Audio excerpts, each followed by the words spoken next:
give you a little bit of background about Taylor. He's a successful entrepreneur. He's a real estate broker. He's a business owner. He's a family man. He's an author. He works out. He's accomplished in the gym. There's just so many things that he's also a musician. Taylor, thank you for joining us. Oh, thank you for having me, man. I'm flattered that you reached out and wanted to have a conversation, brother. I saw that picture when you were like skinny and I think young with a baby around your arms. What really triggered that guy holding the baby to just say, you know what, I'm going to do this? What really kicked off your journey? We got to start somewhere. Yeah, for sure, man. So during that time, that picture that you had seen, that was when my daughter was first born. At that time, I was strung out on drugs very badly. And I'm talking about the type of drugs you usually find in poor white neighborhoods. I won't say it, but you got the idea of it there. It was several months after that, I had honestly tried taking my own life. I ate a handful of pills. It was a bad day, a very bad circumstance. I ended up in the hospital. Had social workers come in and tell me I would never see my kid again. I lost my job, had to go to the halfway house for a state-appointed mandatory stay. And it was a horrible time, man. I mean, that was my rock bottom. I never had a relationship with my father for those first 24 years of my life. But after that, he had offered to let me come and live with him, it was a godsend, man. I'm from a very small rural city. He lived in Chattanooga at the time, and it was an opportunity for a new start. And keep in mind, I still had a very poor mindset at this time. The idea of wealth and greatness and happiness were they were lofty. It's your environment dictates so much about what you believe and what you know the world to be. And I was just in such a horrible place. So when I got to move to Chattanooga, I was exposed to new things.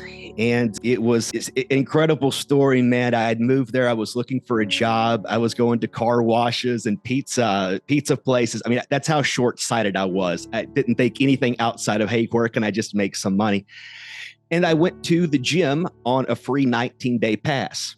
And so the gentleman greeted me. He was showing me around. This was like an adult Chuck E. Cheese, man. This place was awesome. Like they could have sold me. I had zero money and they almost got me to sign up. And so the boss comes over and is like, hey, man, we heard that you don't have any money. It's like, nah, man, listen, I love this place. I would do it today. I just moved here. I just don't have a job. And he said, well, do you want one? I'm like, well, yeah. And excuse me if I choke up with this, man. And Jimmy Dillman, he was the general manager of that gym. And he was the first person that ever believed in me. And he was rough on me too, man. It was tough love. I was a sales guy. I sold personal training. I sold gym memberships. I was production based. What I got paid was based off what I sold. I'm a pretty hungry dude, man. I did pretty damn well those first few months. It took it was very uncomfortable, a lot of growing, a lot of, that fear of rejection, that fear of looking foolish, overcoming those things. But that gentleman was the first guy to ever believe in me and see something in me that I didn't see for myself. And for 24 years of my life, I had never experienced that. And so to have somebody say, hey, man, you could be something, that's where it all started.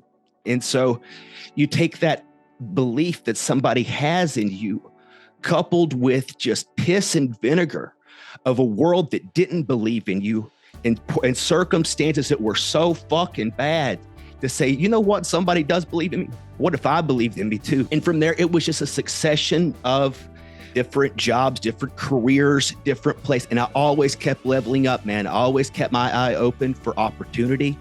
I never sold myself short. I would never attach my wagon on a trailer for too long, if that makes sense. I was always looking for the next thing. Where can I go? Where can I grow? Where can I do better? Where am I? Where do I need to be? Where do I want to be? And it was always about following whatever vision that it was. And outside of working with health clubs, I wanted to work for myself. And so started selling real estate. Did pretty darn well with that. Stopped really caring about having to be a servant to people daily, having to answer the phone, text constantly. Because if I'm going to work for you, man, I'm going to do a great job for you. You call me at 10 o'clock at night. If you're my client, I'm going to answer. You're going to get great service with me. So it came to a point after 10 years of doing that. It's like, man, I want I want to try something different here. I've got enough tools and enough resources at this time. I think I can do a little bit better. So my wife had graduated college as a nurse practitioner. We sold our house. We found opportunity in aesthetics like anti-aging, Botox, lip filler, laser treatments, things of that nature. And as of 2 years ago, we opened that business up and it's flourished and things are awesome. And it's given me the freedom to make music, to write books, to do things like this that really burns inside of me, man. I know I left a lot of shit out there in the in-between, but that's just the cliff notes of all of it, man. For me, it was finding an individual that believed in me and dumping that into me to think that something else was possible, something better was possible. And man, I've just carried that along with piss and vinegar of a world that didn't believe in me. And, here I am and I'm planning on keeping going until I die,